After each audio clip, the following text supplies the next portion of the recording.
Okay, and that's kind of where this next question is going to come into play here because, I'm looking at you guys.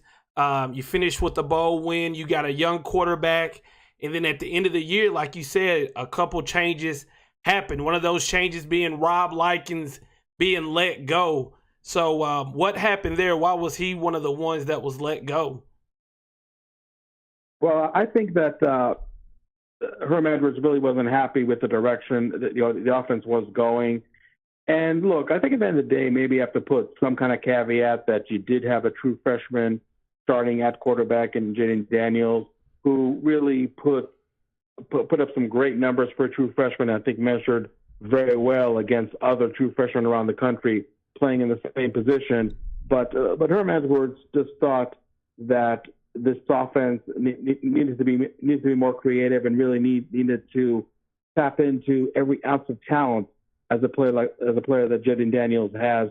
Somebody that I think maybe the worst kept secret in Tempe is that everybody knows that once he's eligible to enter the NFL draft after the 2021 season, that he definitely will do that. And I think Herm Edwards really saw just a small window of opportunity, if you will, to really have this offense be really be dynamic.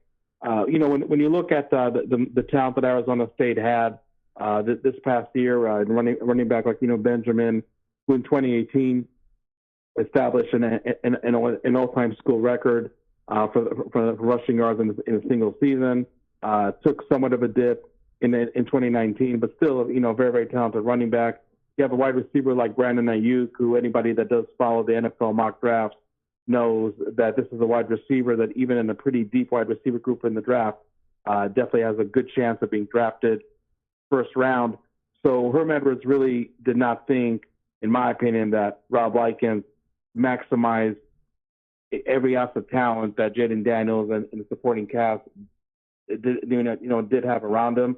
I don't know if it puts this dismissal of Likens in a different light, but it should be noted that Charlie Fisher, the wide receivers coach, somebody Likens actually brought on with him once he was hired as an offensive coordinator, as well as that tight ends coach Donnie Antis were also dismissed as well. So again, I just think that at the end of the 2019 season, Herm Edwards really saw an offense that wasn't being dynamic, wasn't really putting that many points on the board at all, really putting that much more pressure on the defense, which is still right now still fairly young. A lot of underclassmen are really the core of that defense, or at least were, I should say, in 2019. So he just wanted the offense to really move in a much different direction. And Rob Likens just got caught up, if you will, in that philosophy difference. All right, guys, we got Hod Rubino from the Devil's Digest, the publisher of Devil's Digest. So if you're looking for some good Arizona State content, make sure you check out devilsdigest.com. He's on here tonight to talk to us, to tell us who Rob Likens was and how he was at Arizona State.